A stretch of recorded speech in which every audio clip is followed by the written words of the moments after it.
सिद्धेभ्यः ॐ नमः सिद्धेभ्यः ॐ नमः सिद्धेभ्यः। मंगलम भगवान वीरो मंगलम गौतमो गणी मंगलम कुंद कुंदार्यो जैन धर्मोस्तु मंगलम सर्वमंगल मांगल्यम सर्वकल्याणकारकम प्रधानम सर्वधर्माणां जैनं जयतु शासनम जैनं जयतु शासनम जैनं जयतु शासनम। आदिमतीर्थंकर प्रभु आदिनाथ मुनिनाथ आदि व्याधि अगमग मिटे तुम पद में मम मात चरण शरण है आपके तारण तरण जिहाज भव दधि तट तक ले चलो करुणा कर जिननाथ करुणा कर जिननाथ। बोलो देवादेव आदिनाथ भगवान की जय, देवादेव चंद्रप्रभु भगवान की जय, अनंतानंद सिद्ध परमेष्ठी भगवान की जय, जिनवाणी माता की जय, तीन कम नौ करोड़ मुनि महाराजों की जय, उत्तम शौच धर्म की जय।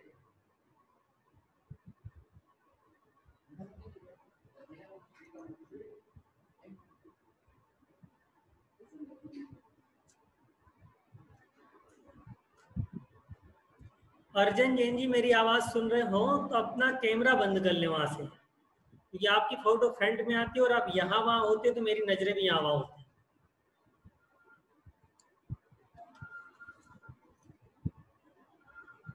एक नगर में एक सेठ जी रहा करते थे। उन सेठ जी के 3 पुत्र थे। सेठ जी जब मरण अवस्था को प्राप्त हो रहे थे तो जैसा कि अपन सभी लोग करते हैं कि अपने तीनों पुत्रों को बराबर संपत्ति देके चले गए, बराबर बराबर संपत्ति बांट दी। अब जिसका जैसा कर्म होता है उस हिसाब से संपत्ति ठहरती है, जैसा पुण्य वैसी संपत्ति ठहरती है। पिताजी ने तो अपने हिसाब से तीनों भाइयों को बराबर बराबर का हिस्सा दे करके उनका प्राणांत हो गया। बड़े 2 भाई थे, जुआनी थे, कुछ ही सालों में सारी संपत्ति जुए में हार गई। पर हारने के बाद गली गली पर लोगों का उधार लेने का जुआ खेला तो लोग उनके पीछे पड़ गए। भैया छोटा भाई था, धर्मात्मा था, लगनशील था, प्रयत्नशील था और अपनी संपत्ति को दिन दूना रात चौगुना कर रहा था। बहुत संपत्ति उसके पास हो गई, जितना उसके पिताजी उसको दे के गए थे उससे 10-20 गुना उसने ज्यादा कमाए। और 2 भाई दर दर की ठोकरें खा रहे हैं। अब वो जब किसी दूसरे गांव पर गया, जैसे व्यापार में होता है ना, सेठ जी लोग दूसरे गांव जाते हैं पैसे उगाही करने के लिए, पैसा लेने के लिए गए तो देखते हैं कि चबूतरे में मेरे दोनों भाई लोगों के द्वारा पीटे जा रहे हैं। उसको बड़ा बुरा लगा, आखिर भाई तो अपने, आखिर भाई अपने हैं, इनको दूसरा कोई क्यों मारे। उसने उनका बचाव किया।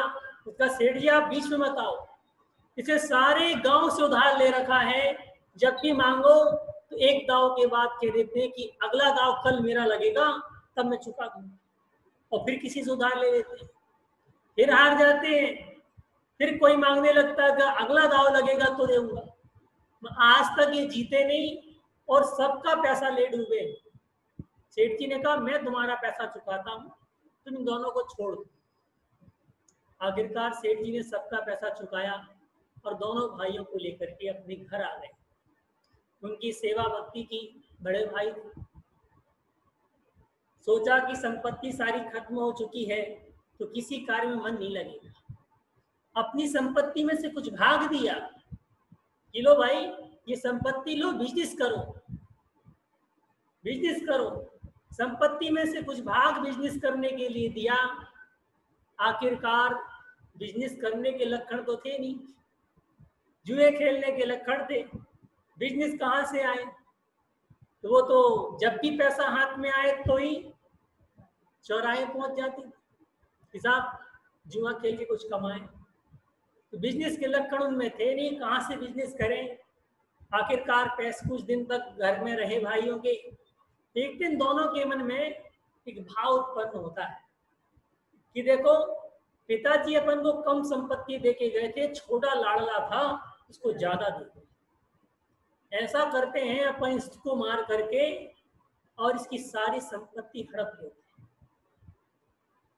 सारी संपत्ति हड़प लेते हैं। कवि ने कहा है, अपनों से अपनों को भी यह दौलत दूर भगाती है, तो तृष्णा के कारण रिश्तों में एक दरार पड़ जाती है कि जब तृष्णा मन में उत्पन्न होती है तो दरार स्वभाव से पड़ जाती है। ऐसा मन में विचार उन दोनों के उत्पन्न हुआ। यह असंतोष, यह असुचि, यह अपवित्र भाव जब तक नहीं त्याग होगा, तब तक आदमी के अंदर पवित्रता नहीं आएगी, तब तक शौच धर्म उत्पन्न होने वाला नहीं। आचार्यों ने कहा है, सुचेर भावम इति शौचम, सुचिता का भाव, पवित्रता का भाव। आत्मा पवित्र जब होगी जब आप मन पवित्र करें, अपनी संपत्ति जो अपने पास है उसमें संतोष रखेंगे, तब सुखी हो पाए। दूसरे की संपत्ति लाख गुना क्यों ना हो, वह अपने लिए धूल के समान है, और अपनी संपत्ति यदि धूल भी है तो स्वर्ण के समान है। जब तक ये भाव व्यक्ति के मन में उत्पन्न नहीं होंगे, तब तक वह दूसरे की संपत्ति पर लालायित होता रहे। जैसे वो दोनों भाई न्यारे होने के बाद तो संपत्ति अलग अलग हो जाती है ना, फिर भी उसने भाई समझ करके लेके आया। दोनों भाइयों के मन में पाप उत्पन्न हो चुका, मौके का फायदा उठाना चाह रहे थे, कब मौका मिले और कब इसको मारे। और छोटा भाई उनके इन भावों से अनभिज्ञ, इन भावों से अनजान कि क्या हो। आखिर एक दिन जब वह हरा था बहुत गहरी नींद में सो रहा था, तो उन दोनों भाइयों ने मिल करके कहीं से चाकू से, कहीं तलवार से उसके हाथ, पैर, पीठ, छाती सब में उसने बहुत वार किए। जब देखा कि लहूलुहान हो चुका है, डॉक्टरी बचाने वाले नहीं इसको, तो जितना भी संपत्ति पहले से बांध रखी थी, क्योंकि छोटा भाई तो व्यापार के सिलसिले से दूसरे गांव गया था सुबह से, तो सारी संपत्ति बांध ली थी। बस भाई का काम तमाम करना था और संपत्ति लेके रफू चक्कर होना था, और दोनों के दोनों रफू चक्कर हो गए। भाई यहाँ पड़ा हुआ है। भाई ने एक कुत्ता पाल रखा था, अन्यथा मत लीजिएगा। भाई ने एक कुत्ता पाल रखा था, उस कुत्ते ने अपनी सेठ की ये हालत देखी तो डॉक्टर को बुला के लाया, वैद्य को पकड़ के लाया, और वैद्य ने जहां जहां घाव हुए थे मलम पट्टी की, दवाइयां लगाई, और कुत्ते ने उसकी पूरी सेवा की। घर में कोई था ही नहीं, पूरी सेवा की, जैसे तैसे वो फिर से खड़ा हुआ। तिजोरी खंगाली, ऐसा नहीं। आखिरकार जो उधारी उसकी पड़ी हुई थी, उसने उधारी एकत्रित की और फिर लग गया, फिर से अपना प्रयत्न करना चालू किया, और जितनी संपत्ति वो लूट के ले गए थे उससे कई गुना फिर संपत्ति उसने कमा ली। क्या है ये भाग्य है। जब भाग्य है तो कोई कितना भी लूट ले जाए, परंतु संपत्ति आएगी अपने पास। और दोनों भाइयों में लक्षण तो थे नहीं व्यापार करने के, जिस गांव गए वहीं जुआ खेला और उसकी जितनी संपत्ति सब हार गई। उस छोटे सेठ ने, जो छोटा भाई था, उसने संपत्ति कमाई और एक लाल हीरा खरीदा, और उस लाल हीरे को अपने कुत्ते के गले में बांध दिया। ये मेरा उपकार किया था इसने, इसलिए उसने उसको बांध दिया। ऐसा करके उसने 7 बार अपने भाइयों को दुगनी दुगनी संपत्ति दी। 7 बार पकड़ा उनको, पिटते हुए भाइयों को बचाया। आखिर है तो मेरे पिता की संतान, और लेके आए और कहा कि पिछले बार मैंने 2 गुना संपत्ति दी थी अपने भाग से, अब मैं अपनी संपत्ति के 3 भाग करता हूँ। दूसरी बार 3 भाग किए, फिर वही अपनों से अपनों को भी फिर लालच उत्पन्न हुआ, फिर उन्होंने मारा। तीसरी बार पकड़ा, संपत्ति के 5 भाग किए, दो दो भाग बड़े भाइयों को, एक भाग अपने पास, फिर वही दगा। कहते ना, दगा किसी का सगा ना होता, किया ना हो तो करके देख, और जिस जिसने दगा किया है उनके घर में जाके देख कि क्या हाल होता है। ऐसे 7 बार उस कुत्ते ने रक्षा की, 7 लाल हीरे उसके गले में बांधे। 8वीं बार पकड़ में आए, कह लिए ऐसे सर्प हैं, बाहर जाएंगे तो कुल का नाश करेंगे, घर में रहेंगे तो घर के दीपक को बुझाएंगे, इससे अच्छा थी कुत्ता है, 2 वक्त की रोटी खाता, वफादारी निभाता है, कब इनमें वफादारी आएगी। ऐसा विचार करके अमानवीय गुण कह सकते हैं, उस सेठ ने अपने दोनों भाइयों को पिंजड़े में बंद कर दिया और कुत्ते की जूठी जलेबी उन लोगों को खिलाता था कि कभी इस कुत्ते की वफादारी इनमें भी आ जाए। राजा को ये बात पता चली तो राजा ने कहा ये गलत बात है, किले साहब हमारे साथ ऐसा ऐसा हुआ है, अब आप बताइए इनको क्या सजा दी जाए। आप तो फांसी की सजा दे दोगे, फिर भी मुझे फांसी की सजा लायक नहीं है कि मेरे भाई, इनको वफादारी जब तक नहीं आएगी तब तक मैं कुत्ते की जूठी जलेबी खिलाऊंगा। कथा बहुत बड़ी है, आगे का पार्ट मैंने छोड़ रखा है, बीच का पार्ट आपको सुनाया है। तो कहा अपनों से अपनों को भी ये दौलत दूर भगाती है, कृष्णा के कारण रिश्तों पर एक दरार पड़ जाती है। फिर इसके आगे कहा कि वह सुखी कब हुआ, छोटा भाई, धन्य वही जिसने जीवन में संतोषामृत पान किया और छोटी कुटिया में रहकर भी प्रभुवर का गुणगान किया।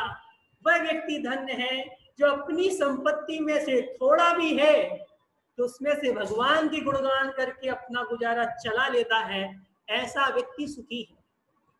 संसार में कुक्ति आती है, दिन अस्त मजदूर मस्त,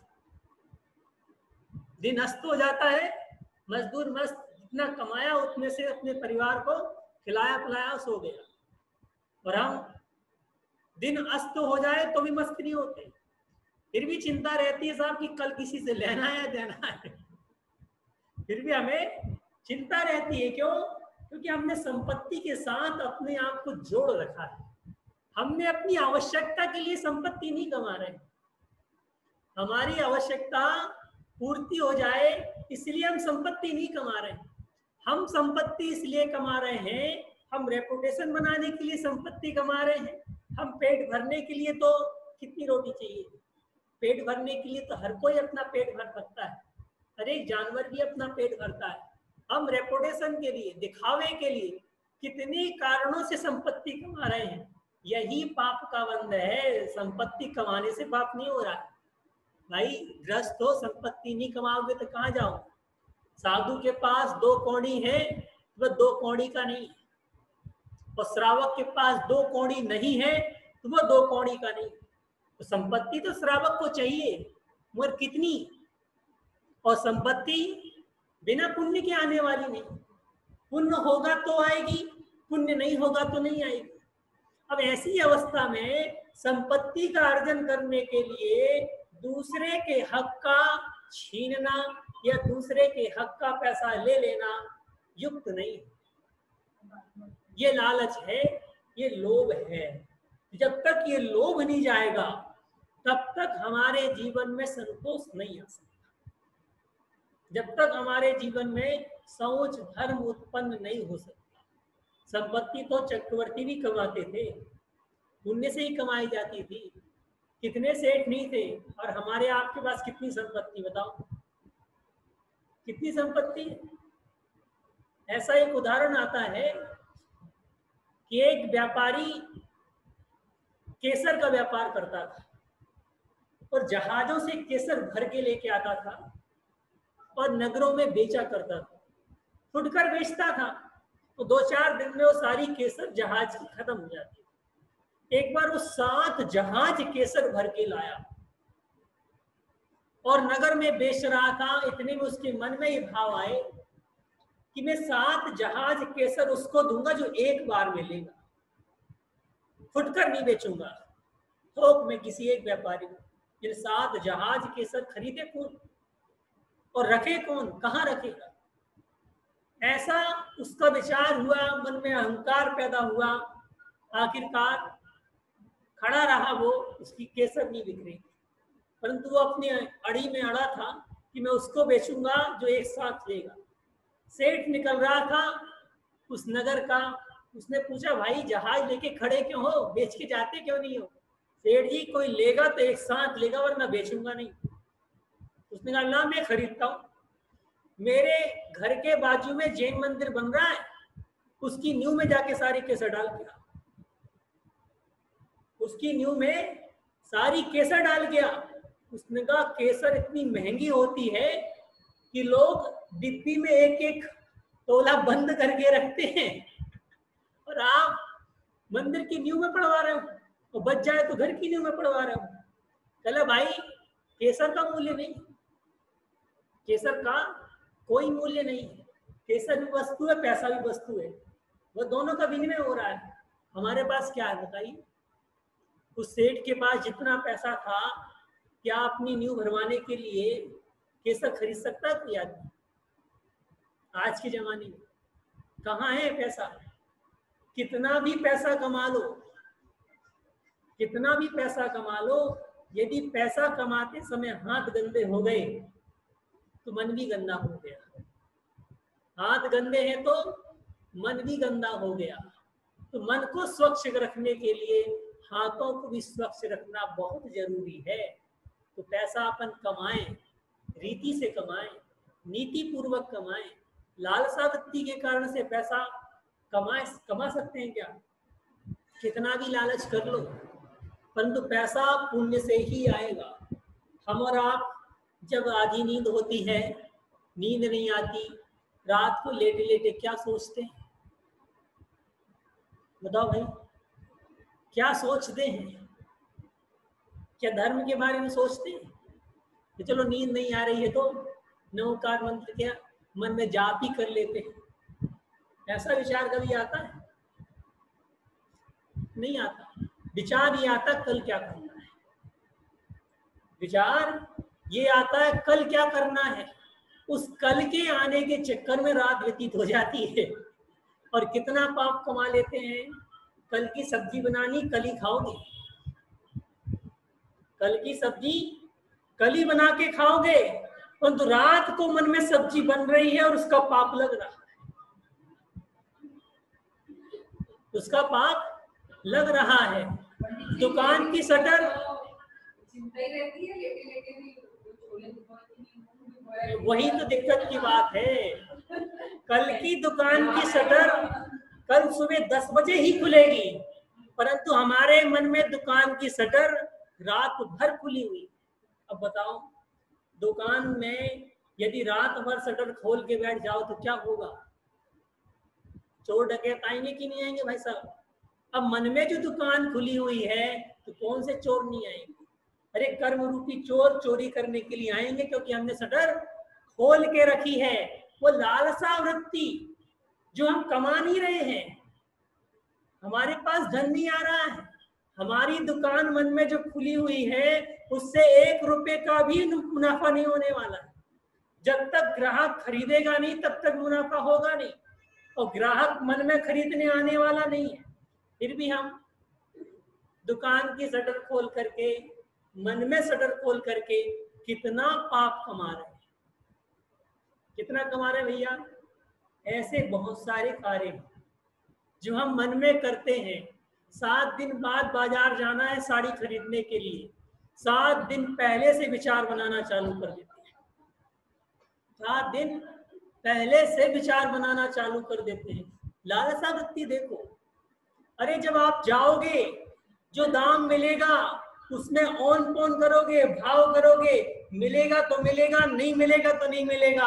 पर 7 दिन पहले साड़ी देखी थी कि बहन जी पहन के आई थी, ये मुझे भी खरीदनी है। कई लोग तो 7 दिन छोड़ो, रक्षाबंधन में पहली है, अगली रक्षाबंधन में मुझे ही चाहिए। फिर साल भर उस साड़ी का परिग्रह, उस साड़ी का पाप, उस साड़ी की लालसा वृत्ति, लालच हम कमाते जा रहे हैं, साल भर पाप कमा रहे हैं। अरे टिट फॉर टैट, जब करना हो तब करो, क्यों फालतू में इतना पाप कमाओ? जब खरीदना है तब खरीदो। परंतु बहुत दिनों से विचार करते करते करते इतना पाप कमाते कमाते बाद में सौदा हुआ और हाथ से निकल गया, कितना दुख होगा बताइए, कितना दुख होगा कि जिस सौदे के लिए साल भर से विचार बना रहे थे वो सौदा हाथ में आया और निकल गया, और उसी दिन विचार बनाया होता, उसी दिन हाथ में आता और निकल जाता, कितना दुख होता। वो तो किस बात का है कि साल भर से जो विचार बना रहे थे, जो हम पाप कमा रहे थे, वो सौदे को सक्सेस नहीं होने दिया।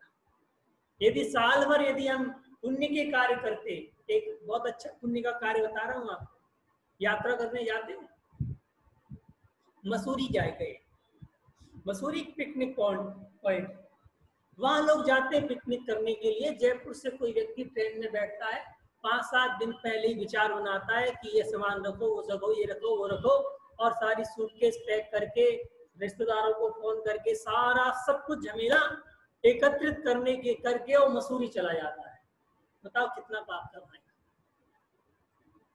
अब आपको मसूरी की यात्रा भी करा सकता हूँ और पुण्य भी कमा सकते हो। मसूरी के पास है देहरादून, है कि नहीं? देहरादून में 3 मंदिर। आप विचार बनाइएगा कि मैं देहरादून के मंदिर के दर्शन करने के लिए जाना है। अब आप पैकिंग कीजिएगा, अब आप अपनी सूटकेस की पैकिंग कीजिएगा। अब देखिए कि मंदिर के 3 मंदिरों के दर्शन करने के लिए जो आपने पैकिंग की है उसका पुण्य आपको उसी क्षण से चालू हो गया। अब आप फोन कीजिएगा, सपोज आपकी देहरादून चलना है, सब रिश्तेदारों को फोन कीजिएगा, देहरादून चलना है साहब, सबका पुण्य कमाओगे, देहरादून पहुंचोगे, मंदिरों के दर्शन करोगे। अब वहां से 25 किलोमीटर दूर मसूरी हुआ, कितना पाप लगा? देहरादून से मसूरी तक जाने और मसूरी से देहरादून आने तक का आपको पाप लगा, और पुण्य कितना मिल गया? जयपुर से देहरादून तक का आपको पुण्य मिल गया। बड़ी अच्छी तकनीक है, यात्रा की यात्रा हो गई, पुण्य का पुण्य कमा लिया। क्या बदला हमने? ना हमने जाना बदला, ना रिश्तेदारों को ले जाना बदला, ना पैकिंग करना बदला, ना गाड़ी बदली, ना ड्राइवर बदला, कुछ नहीं बदला हमने। केवल अपना मन बदल लिया हमने कि हम कहाँ जा रहे हैं। हम मसूरी नहीं जा रहे हैं, हम देहरादून जा रहे हैं। उद्देश्य क्या था? अब यात्रा करने का उद्देश्य पिकनिक के लिए नहीं था, अब यात्रा करने का उद्देश्य जिनेंद्र भगवान के दर्शन करने का था। अब देखिए आप पुण्य कितना कमाएंगे। कश्मीर यात्रा करने जाइएगा, कश्मीर में दिगंबर एक जैन मंदिर, आप यहां से विचार बनाइएगा कश्मीर के दिगंबर जैन मंदिर के मुझे दर्शन करना है। अब आप साल भर पहले से बना लो, साल भर पहले से बनाओगे, साल भर से आप दर्शन करना है, दर्शन करना है, ऐसे विचार करते करते आपको बहुत पुण्य मिलेगा। इतना पुण्य मिलेगा आप समाओगे नहीं, परंतु मन परिवर्तित करना है। वैसे ही धन कमाने में कुछ नहीं जा रहा है, केवल मन परिवर्तित करना है कि मुझे धन कमाना है अपनी आवश्यकताओं के लिए। मेरा धन कमाना मेरे पुण्य से होगा, मेरा धन कमाना और मेरा धन का जाना मेरे पाप से होगा। मैं कितनी भी मेहनत कर लूं, पुरुषार्थ कर लूं, बिना पुण्य के पुरुषार्थ भी फलीभूत नहीं होगा। अब लालसा करके देखो, अरे जिस चीज की आस ही नहीं है उसमें लालसा क्या करोगे? जो चीज मिलनी नहीं है उसकी लालसा क्या करोगे? कितनी लालसा करोगे भैया? अनापेक्षित भाव से लालसा कर सकते हो, शायद राष्ट्रपति बन जाता तो, बन तो पा नहीं रहे, उसके लिए बड़ी क्या मेहनत करनी पड़ती है, बन नहीं पा रहे फिर भी पाप लाते। इस देश का मैं राजा होता तो ऐसा कर देता, यदि मैं मुख्यमंत्री होता तो ऐसा कर देता। होते तो करते ना, हो तो नहीं, जब नहीं हो तो उसका पाप क्यों ला दो? ऐसी जो लालसा वृत्ति मन में बैठी हुई है वह हमें निरंतर पाप की ओर धकेल रही है, निरंतर पाप की ओर धकेल रही है। मन की लालसा बता रहा हूं कि मन का लोभ कैसा है। अरे जो बाहर का लोभ है वह हम और आप कमाते वो दिखता है, लोभ अंदर का लोभ जो बैठा हुआ है वो दिखाई नहीं देता। कब 99 होते हैं और 100 करने के लिए पूरी जिंदगी लगा देते हैं। वो 99 का चक्कर कभी खत्म होने वाला नहीं। एक मजदूर था, बड़ा सुखी था बेचारा। एक सेठ जी बड़े दुखी थे। उन्होंने कहा ये सुखी कैसे है, ये सुखी कैसे है। 99 रुपए की पोटली उसके घर के सामने फेंक। अब बेचारा उसको 100 किया, 100 में फिर बढ़ गए, फिर 200 करने के चक्कर में लग गया। अब सेठ जी खुश कि मेरे जैसा वो भी हो गया, वो भी 99 के चक्कर में पड़ गया। तो 99 के चक्कर में जो पड़ा हुआ है वो कभी निकल नहीं पाया है। वही निकल पाया है जिसने संतोष रख लिया हो कि साहब 99 और 100 में अंतर कुछ नहीं है, एक का अंतर है और एक के पीछे पूरी जिंदगी लगा दो। ऐसा भाव नहीं करें। आज सुनाया था ना क्लास में एक उदाहरण, फिर से सुना देता हूं। एक व्यक्ति राज दरबार, राजा का जो महल था उसके सामने नदी बह रही थी, बहुत बाढ़ आई हुई थी। नदी में कोई व्यक्ति जाए, पैर फिसल जाए तो बह जाएगा, इतनी बाढ़ आई हुई थी।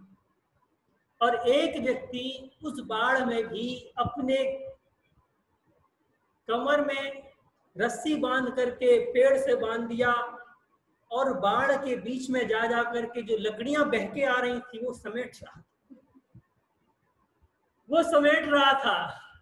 रानी ने देखा कि हमारे राज्य का सबसे गरीब व्यक्ति है, जो इतनी आपत्ति इसको आ रखी है कि जीवन को भी दांव पर लगा करके केवल लकड़ियां समेट रहा है। और कहां से समेट रहा है? बाढ़ में से जो बह के आ रही है उन लकड़ियों को समेट रहा है। रानी ने राजा को दिखाया, देखो क्या राज्य कर रहे हो, तुम्हारे राज्य में इतना निर्धन व्यक्ति है, बुलाओ इसको, कुछ दो, कम से कम जाके परिवार का पालन पोषण कर सके। ऐसा निर्धन व्यक्ति जो बाढ़ में भी लकड़ियां समेट रहा है। राजा ने बुलाया, भाई क्या चाहिए तेरे को? किराया साहब मेरे पास एक बैल है, मेरे पास एक बैल है, उसकी जोड़ी नहीं मिल रही है।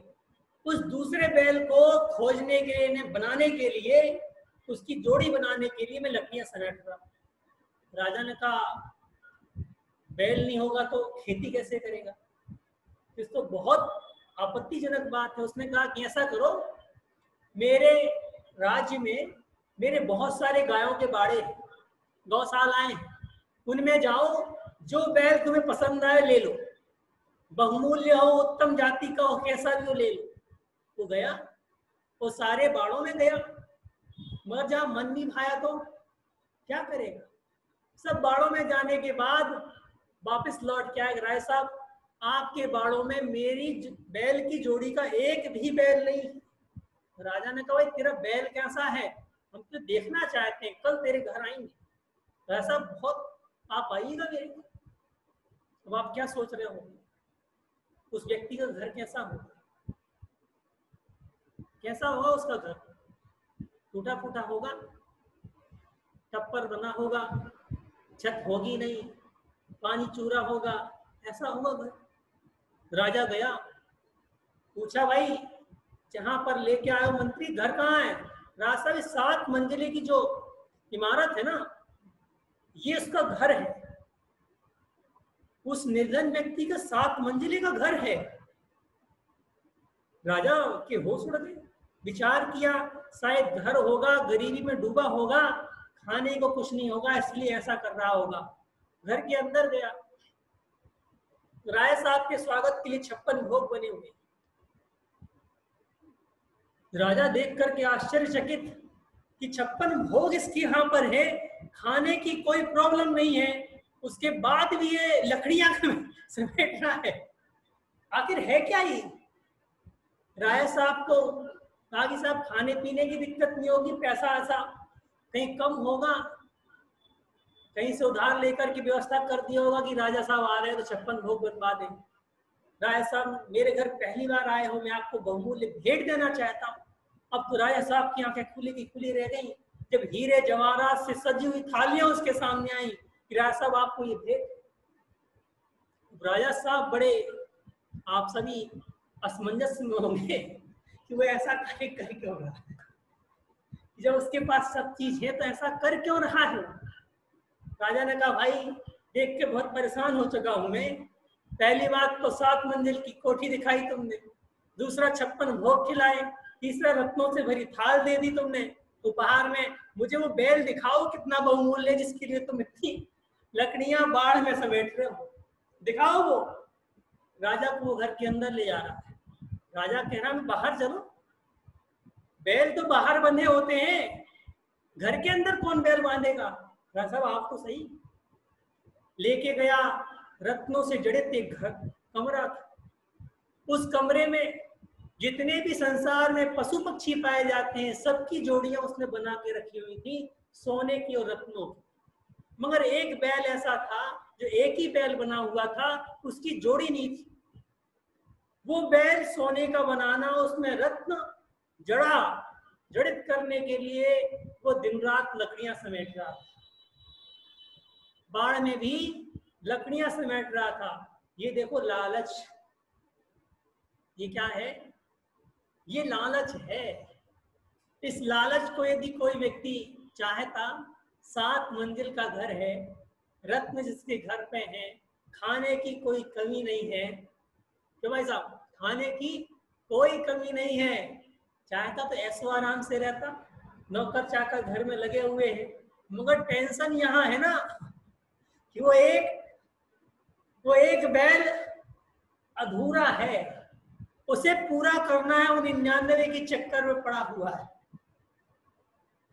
वो 99 के चक्कर में पड़ा हुआ है। उसको वो सारे जीव जंतुओं की जो जोड़ी बना के रखे हुए हैं वो सुख देने वाले नहीं हो रहे हैं। वो एक बैल कम है, इस बात का दुखी है। इन्हें सारी धन दौलत संपत्ति सब अपने पास हो और अपन सुखी नहीं है। भैया क्या करें, क्या धन दौलत से सुख प्राप्त होने वाला है क्या धन दौलत से सुख की प्राप्ति हो रही है क्या? धन दौलत से सुख की प्राप्ति नहीं हो रही, सुख की प्राप्ति मन से हो रही है। यदि अपने पास जो संपत्ति है, जो चीज अपने पास है, यदि हम उसमें सुखी होना जानते हैं तो हमारा जीवन हंसी खुशी और सुखपूर्वक व्यतीत हो सकता है। और हमारे पास लाखों करोड़ों रुपए हैं और उनमें भी हम संपत्ति में संतुष्ट नहीं हैं, तो सोच लेना कि हम सबसे गरीब व्यक्ति है। प्रश्नोत्तर रत्नमालिका में जो चल रही क्लास, आप लोग उसमें ज्वाइन नहीं करते होंगे, बहुत अच्छी बात उसमें आई। का दारिद्र्यम, ओ दारिद्र्यम, दरिद्र कौन है? असंतोषम, जो असंतोष है जिसके, वो दरिद्र है। जैसे वो 3 भाइयों की कहानी आपने शुरू में सुनी ना, क्या कमी थी बताइए? अपने हिस्से से उसने सारी धन दौलत दे दी, फिर भी अपने ही भाई को मार करके, 7 बार मार करके और धन दौलत लूट के चले गए। किसका धन दौलत लूटा? अपने ही भाई का धन दौलत लूटा। किसी और का लूटा होता तो अभी तक जेल की सलाखों में होते, फांसी की सजा हो जाती, परंतु अपने भाई को ही दगा दे करके वो गया। किसके कारण से गया? केवल संपत्ति के लालच के कारण से ऐसा वो कार्य कर बैठा। तो भैया कहते ना, तन की भूख अपार है, तन की भूख थोड़ी सी है और मन की भूख अपार है। उसमें कितना भी कुछ डाल दो वो कभी समाप्त होने वाला नहीं। जैसे शमशान में मुर्दे आते जाएं तो मुर्दा शमशान कभी नहीं कहता भाई साहब बस आओ ले आओ, जितने जलाने हो उतने ले आओ, सब जला देगा वो शमशान। सागर में कितनी भी नदियों का पानी चला जाए, कभी कहता है सागर कि बस अब मत बेचना, अरे और आना तो और ले आओ। उसकी भूख कभी मिटती नहीं है। उसी प्रकार से हमारा पेट भर जाए मगर हमारी मन की पेटी कभी भरने वाली नहीं। जिसकी मन की पेटी भर गई उसका पेट भरे या ना भरे वह सुखी है, क्योंकि पेट भरने के लिए ज्यादा की आवश्यकता नहीं होती। कितनी आवश्यकता है? ज्यादा की आवश्यकता नहीं होती। यदि पेट से ओवर खा लो तो अस्वस्थ हो जाओगे, पेट से ओवर खा लिया तो अस्वस्थ हो जाओगे। शरीर के लिए जितना चाहिए शरीर उतना ले लेता है। महाराजों को कभी आपने देखा होगा, अपन से ज्यादा मेहनत करते हैं? क्या करते हैं बताओ? जो भोजन हम करते हैं, हम भोजन पचाते हैं। सन्मति सागर महाराज मासोकबासी 1-1 महीने का उपवास करते थे और डेली सोच में जाते थे। किसी ने पूछा महाराज खाते तो हो नहीं जाते काय को? खाते तो हो नहीं जाते काय को? कहले भाई साहब आती तो जाते, तो खाया तो खाना कुछ नहीं। कहले साधुओं का भोजन अलग होता है। कैसा भोजन होता है? इस संसार में 23 प्रकार की वर्गणाएं होती हैं रेश। उनमें से एक आहार वर्गणा होती है। उस आहार वर्गणा जो होती है वो सारे पेड़ पौधों सबको प्राप्त होती है। उन आहार वर्गणा से ही फल फ्रूट इत्यादि में रस आता है। और साधु संत क्या करते हैं? अपनी तपस्या से उस आहार वर्गणा को डायरेक्ट ग्रहण कर लेते हैं। एनर्जी जो हम फल फ्रूट से एनर्जी पचाकर ले रहे थे वो उन्हें डायरेक्ट ले लिया। जैसे मिलिट्री में जाओगे तो आपको एक कैप्सूल दिया जाएगा जब युद्ध करने जाओगे, ऐसा ये खा लिया करो। क्यों? पूरे दिन भर में भोजन करने के बाद जितनी एनर्जी आपको मिलेगी उतनी एनर्जी उस कैप्सूल के अंदर है, डायरेक्ट लो प्रोटीन मिल जाएगा। तो कई दिनों तक युद्ध करते हैं उस कैप्सूल को खा करके। कैसे कर लेते? वो एनर्जी प्रोटीन मिल गया। वैसे ही साधु संत अपनी तपस्या के माध्यम से आहार वर्णा को डायरेक्ट ग्रहण करते हैं, इसलिए उनके शरीर को जो चाहिए वो वातावरण से शोषित कर लेते हैं, इसलिए उनको आहार की ज्यादा आवश्यकता नहीं होती। मगर जब ध्यान लगाने में कमी हो, ध्यान नहीं लग रहा हो, तब शरीर के लिए फिर चाहिए तो फिर आहार ग्रहण किया जाता है। तो अपने शरीर के लिए कितनी पूर्ति चाहिए? जितनी शरीर को आवश्यकता है उतनी ही पूर्ति कर सकते हैं। ज्यादा खा लोगे तो डाइजेशन खराब हो जाएगा, पेट में तकलीफ होगी, डकारें आएंगी, अस्वस्थ हो जाओगे, डॉक्टर के पास भागोगे। इसलिए भैया खान पान में भी हमें लालच वृत्ति नहीं करना चाहिए। इस लालच वृत्ति के कारण से हमने कई चीज जो अभक्ष हैं, अशुचि यानी अपवित्र हैं। या अशुचि यानी दो प्रकार से, एक मन की अशुचिता, एक बाहर की अशुचिता। मन की अशुचिता लालच से होती है और बाहर की अशुचिता बाहर के जो अभक्ष्य पदार्थों को खाने से होती है। यानी मन से जो हम पाप कमा रहे हैं वो लालच के द्वारा कमा रहे हैं, और जो हम बाहर से जैसे चाउमीन लोग खाते हैं, है ना, आप लोग रसोइयों को बुलाते हैं घर पे, खाना बनवाते हैं, छोले भटूरे बनते हैं, उसमें स्वाद बढ़ाने के लिए क्या डालता है वो? है? क्या होता है वो? उसका नाम क्या है? कई तरह के मसाले होते हैं, उसमें मैं भी एक नाम भूल रहा हूँ। वो जो डालता है मसाला, वो आता कहाँ से? वो मसाला आता है चाइना से। चाइना लोग डालते हैं ना स्वाद बढ़ाने के लिए, कहते हैं पेड़ पत्ती के। देखो जो है वो पाई जाती है वनस्पति जापान के समुद्र के नीचे, और जापानी लोग उन पत्तियों को लेकर सुखा करके मसाला बनाकर अपने भोजन का टेस्ट बढ़ाते। जब चीनियों को ये बात पता चली तो उनका इसका व्यापार किया जाए, तो हमारे समुद्र के नीचे तो है नहीं, चलो ठीक है, हमारे पास नहीं है ना, जापान में है। तो जापान के समुद्र में जो पत्तियां हैं वो जापान के व्यक्ति अकेले तो खाएंगे नहीं, मछलियां भी खाएंगे। तो मछलियों को पकड़ के उसका पाउडर बना करके और वो पाउडर डलवाते हैं खाने में। नाम भूल रहा हूँ, बता देता भी, अजीनोमोटो। अजीनोमोटो नमक नहीं है, अजीनोमोटो एक कंपनी का नाम है जो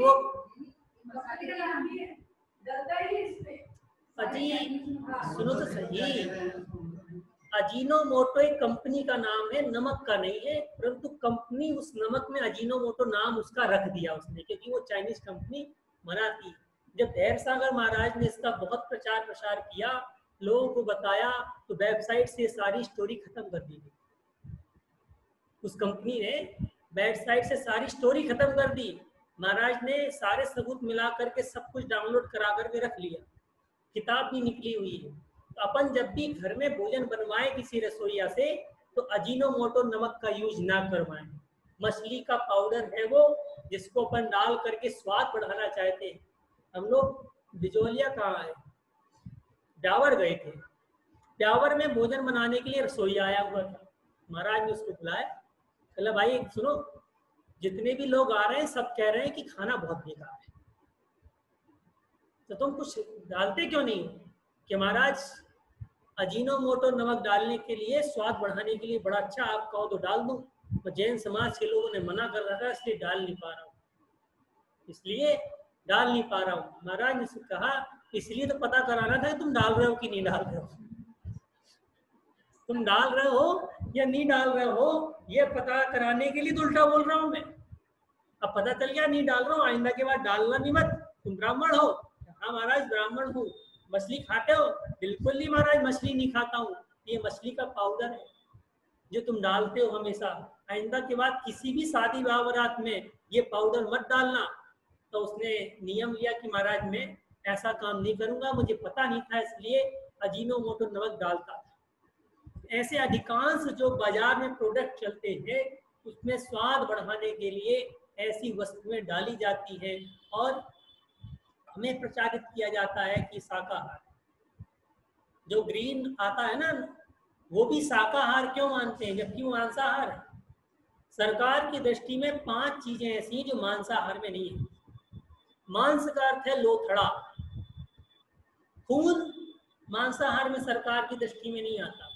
हड्डी, नाखून ये मांसाहार में नहीं आते। कौन कहता है? सरकार कहती है। परंतु जैन धर्म तो मानता है ना, हड्डी भी मांस है, उसे लगा हुआ है, नाखून भी मल है, उससे लगा हुआ है, खून भी है, और 2 चीजें और हैं जो भूल रहा हूं मैं। ऐसी 5 वस्तुएं जो हैं, अंडा, अंडे को भी वो शाकाहार मानते हैं सरकार, इसलिए ग्रीन वाला जो एग लगा हुआ है उसमें भी अंडा लगा रहता है। पार्ले जी बिस्किट खाते हैं, बिना अंडे के बनती नहीं। पार्ले जी बिस्किट बेंगलोर में फैक्ट्री है, जाके देखना, बिना अंडे की बनती नहीं। आप उसमें जो कोड डला हुआ है उस कोड, बार कोड को आप नेट में जाके देखिए, सारी सामग्री क्या क्या डालते हैं उसमें एग डला हुआ है। बाहर जो पैकेट में डालते हैं उसमें नहीं डालते क्योंकि आपत्ति आ जाएगी लोग। ऐसी बहुत सारी वस्तुएं हैं जिनके बारे में हम शाकाहार रूप में मानते हैं जबकि वो मांसाहार है, जैनियों के खाने के लायक नहीं, जैनियों के खाने के लायक नहीं है। ऐसी बहुत सारी वस्तुएं जो मांसाहार के रूप में आती हैं, अशुचि हैं, अपवित्र हैं, उन वस्तुओं को हमें छोड़ना चाहिए। तीसरा अपवित्रपना है अपना शरीर, जिसके लिए कहते हैं नवमल द्वार शिवे शिवाशर नाम लिए घिन आवे। कहते हैं ना कि 9 द्वार है शरीर में, उनका नाम ले लो तो घिन आने लग जाती है। परंतु इस शरीर को यदि उल्टा कर दिया जाए, अंदर का माल बाहर और बाहर का माल अंदर कर दो तो क्या हो? देखना नहीं, पर देख नहीं पाएंगे, इतना घिनावन होता है। फिर भी शरीर की सेवा करने में तनिक भी चूक नहीं रखते, तनिक भी चूक नहीं रखतेपन। जहां पहले लोग शरीर की नश्वरता को देख करके लोगों में बैराग किया जाता था, और आज शरीर को सजाने धजाने में ही सारा समय निकल जाता है। इन्हें एक बार कंघी सुबह कर ली तो कर ली, मैं जितनी बार घर के बाहर निकलोगे उतनी बार कंघी करके निकलो। भाई साहब कौन देख रहा होता है? किसको फुर्सत है? यदि आप कंघी करके निकलो, 10 लोग बाहर के आपको मिले, आप उनसे जय करके घर आ जाइएगा और उन 10 लोगों को फोन लगा के कहिए भाई साहब आपने क्या देखा मुझे आज। उनसे पूछना फोन करके कि आप मुझे मिले, 5 मिनट के लिए मिले, 2 मिनट के लिए, आपने मुझ में क्या देखा? क्या जवाब होगा? आपसे कोई पूछे कि आपने क्या देखा तो क्या जवाब होगा? साहब शकल देख ली, बस पहचान गए, इसके अलावा हमने कुछ देखा ही नहीं। आपने क्या पहना, ज्यादा कुछ नहीं था। यही होगा ना, जिसकी नजर गड़ी होगी वो देखेगा घूर घूर के, तो आप कहोगे ऐसा घूर क्यों रहे हो, नजर लग जाएगी। अरे तो घूरने के लिए तो तुम सज धज के निकले हो, तो घूर रहे हैं लोग, नजर लग जाएगी। तो घूरना भी गुनाह है और ना देखो तो भी गुनाह है। तो करे क्या आदमी, यानी अपन लोगों को दिखाने के लिए अपने शरीर को इतना सजा धजा रहे हैं कि हम परमार्थ के लिए, धर्म के लिए टाइम नहीं निकाल पा रहे हैं। जिस व्यक्ति से कहो कि भाई साहब करो कुछ काम, टाइम नहीं। करते क्या हो, घर में रोटी बनाने वाली आए, घर में पोछा वाला आए, घर में झाड़ू वाली आती है, साफ सफाई कर रही है, सब कुछ, कपड़े धोने वाले आते हैं, सुखाने वाले आते, सब कुछ कर रहे हैं। वो क्या कर रहे हो जो टाइम नहीं, कुछ नहीं कर रहे।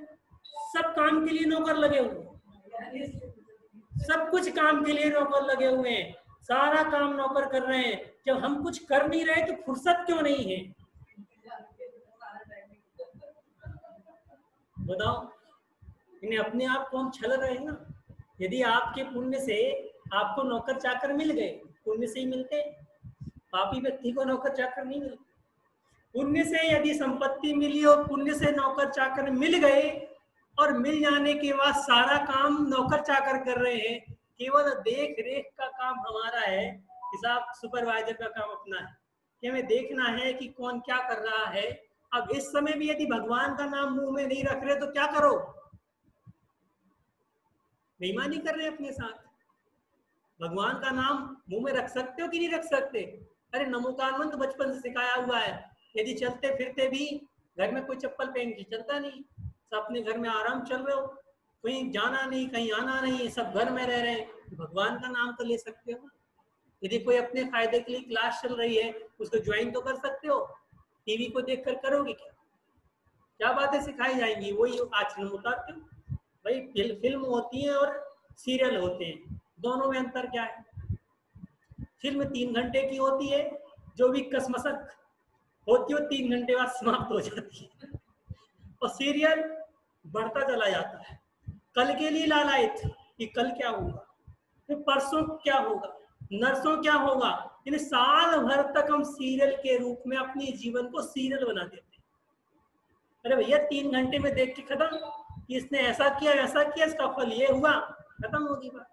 परंतु आज फिल्म कोई नहीं देखता, क्योंकि सबकी जीवन सीरियल हो गया है। सब अपने जीवन को सिस्टम से, कल उसने ऐसा किया है आज अपन को ऐसा करना। ऐसे ही एक हकीकत बताता हूँ। एक घर में सास बहू की बहुत लड़ाई होती थी। मैं प्रवचन करने गया, आई कि सास आई कि हमारी बहू हमारी बात नहीं मानती है, आप कुछ समझाओ, आपके प्रवचन में बैठती है समझ जाएगी। मैंने बुलाया, वो कहने लगी कि मेरी सास ऐसा करती है वैसा करती है। मैंने घर में करते क्या हो तुम सबसे पहले ही बताओ, क्या करते हो? उन्होंने अपना पूरा रूटीन बताया कि साहब हम ये काम करते हैं, इतने बजे सुबह उठे, ऐसा हुआ वैसा हुआ, ऐसा हुआ, फिर ऐसा हुआ वैसा हुआ वैसा हुआ।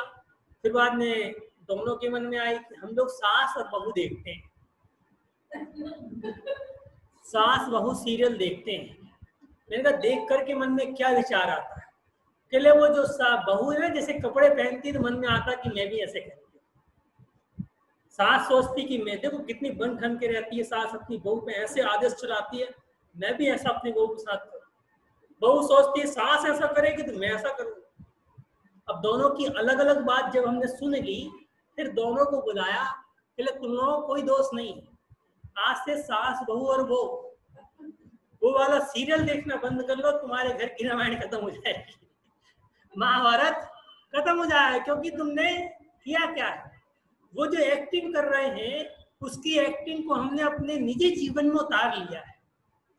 वो तो एक्टिंग करके निपट गए, उनका जो निजी जीवन है, पर्सनल लाइफ जो है वो अलग है, और सीरियल में जो एक्टिंग कर रहे हैं उनकी वो लाइफ अलग है। और हमने अपनी निजी जीवन की लाइफ जो है, पर्सनल लाइफ को उस सीरियल की लाइफ से जोड़ दिया। इसलिए जब बहू रोती है तो यहाँ बहू रोने लग जाती है, जहाँ वहां सास गुर्राती है तो यहाँ सास गुर्राने लग जाती है। क्यों? क्योंकि हमने उस सीरियल में अपना परिवार स्थापित कर दिया है।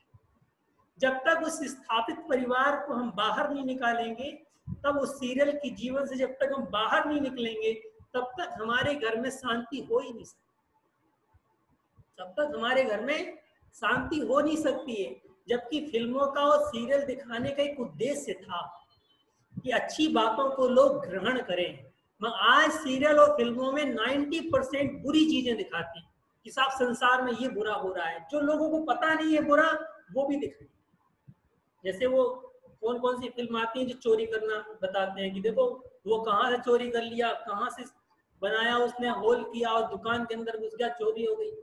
ये कहाँ से सीख रहे हैं हम उस टीवी से सीख रहे हैं। बुराइयां कहाँ से ग्रहण कर रहे हैं, वहां से ग्रहण कर रहे हैं। अरे जब हमारा बच्चा जुआ खेलने के लिए जाता है, हम कहते साहब बुरा है, इसको उस स्थान से अलग कर दो। अब जो चीज हमें बुराइयां दे रही है, तो क्या हम उस स्थान को बंद नहीं कर सकते? अरे कोई चैनल बंद करो या ना कर दो, कलर्स चैनल ही बंद कर दोगे ना तो बहुत शांति होगी। सारे उसी मूड पटांग सीरियल आते, सारी महिलाओं को बिजी रखने का काम वही करते हैं। तो धर्म के लिए समय कहाँ से मिलेगा भैया? हाँ, फेसबुक है, व्हाट्सएप है, हम परेशान हो चुके हैं। सवेरे से जितने मैसेज पड़े होंगे देख ही नहीं पाते कि अपने आप को बिजी रख लो। फिर आपको जिस धर्म कार्य में अपने आप को यदि बिजी रख लिया आपने कुछ सीखने के लिए, जैसे प्राकृत लैंग्वेज अपनी जैनों की घरेलू लैंग्वेज मातृभाषा है। सबसे पहले बच्चा कान में सीखता है तो नमोकार मंत्र सीखता है। उसके पिता, उसकी माता या कोई पंडित जी को आप बुलाते हैं, 40 दिन के बाद संस्कार कराते हैं, सबसे पहले नमोकार मंत्र उसके कान में जाता है।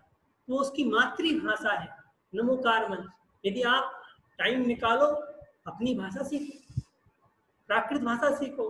जैसे आप सीख जाएंगे और स्वाध्याय करेंगे तो आप अपने ही तरह से अर्थ निकालेंगे कि आचार्य ने ये कहा है।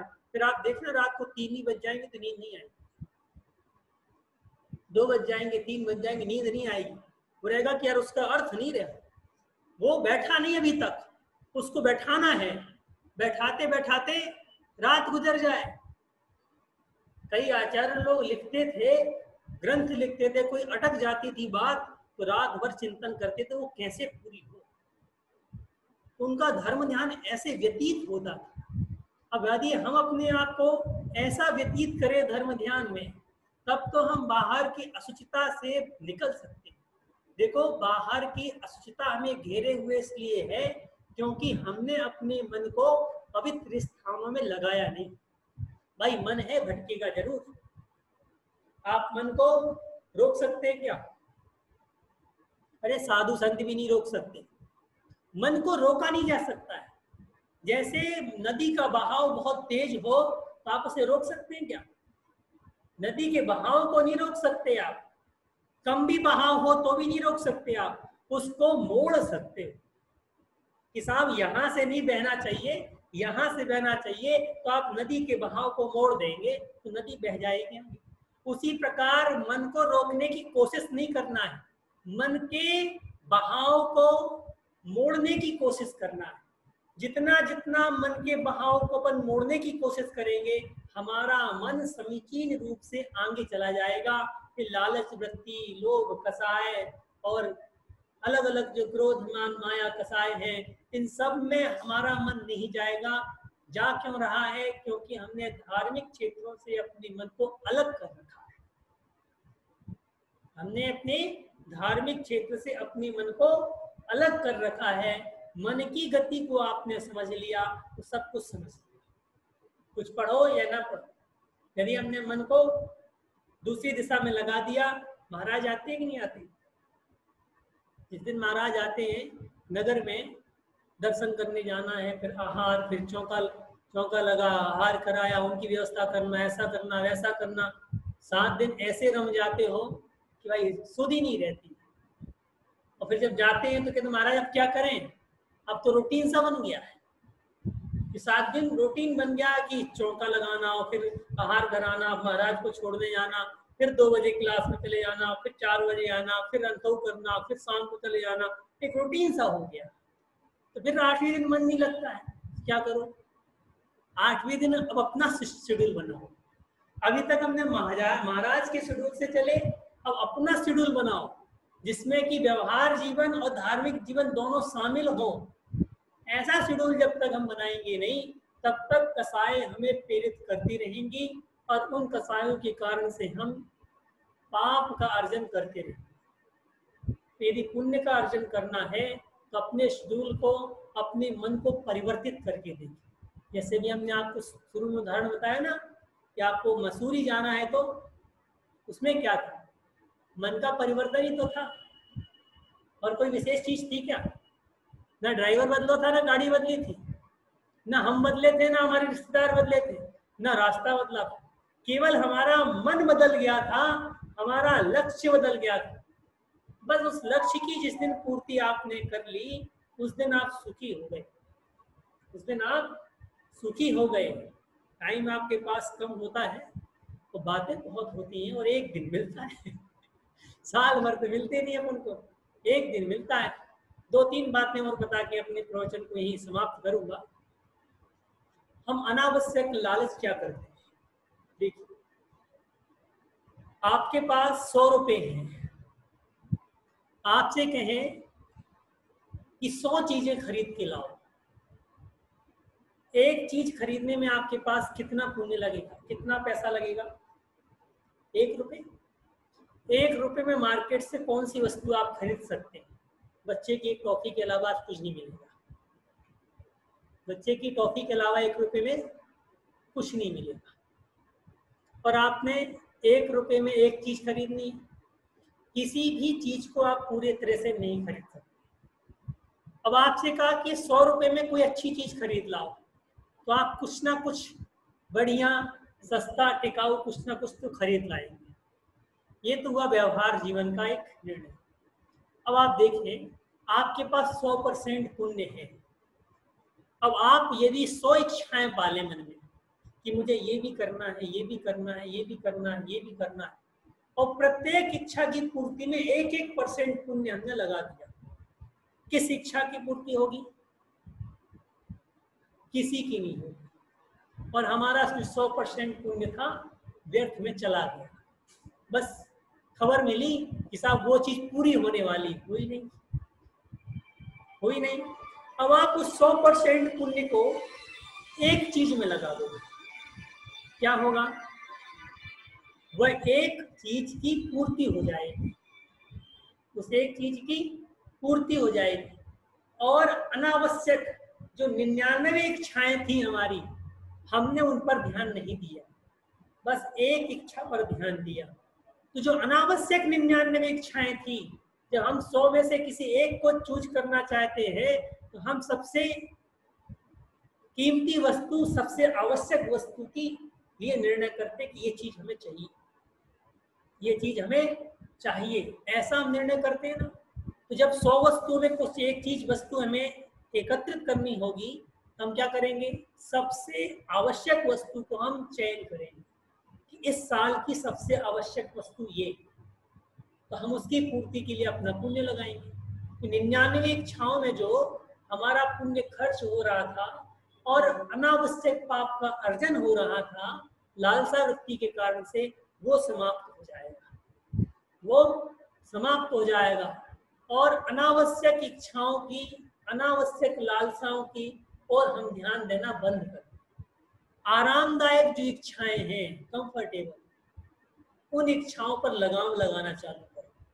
और आवश्यक जो इच्छाएं हैं, जिनकी पूर्ति के बिना हमारा जीवन, हमारा परिवार नहीं चल सकता, उन इच्छाओं की पूर्ति के लिए आप बाध्य हैं, आप बाध्य हैं, उसे आप मना नहीं कर सकते। तो गृहस्थ जीवन में रह करके इस प्रकार से इच्छाओं की पूर्ति करें और अनावश्यक इच्छाओं पर लगाम लगाएं। जैसे ही लगाम लग जाएगी, वैसे ही सोच धर्म आना चालू हो जाएगा। आ जाएगा नहीं कहूँगा, आना चालू हो जाएगा। क्योंकि सोच धर्म पूर्ण रूप से आ जाएगा तो घर में ऐसे बैठे नहीं रहेंगे, मुनि महाराज बन जाएंगे। क्योंकि सोच धर्म उनका गुण है, अंश रूप से पालन हमारा कर्तव्य है। तो सोच धर्म की शुरुआत हमें इच्छाओं पर लगाम और अनावश्यक इच्छाओं का निवारण करने में लगाना चाहिए। इसी मंगलमयी भावना के साथ सभी को जय जिनेन्द्र। हम सब जिनवाणी स्तुति के लिए प्रस्तुत हो, हाथ जोड़ लीजिएगा। ऐसा कुछ सूचना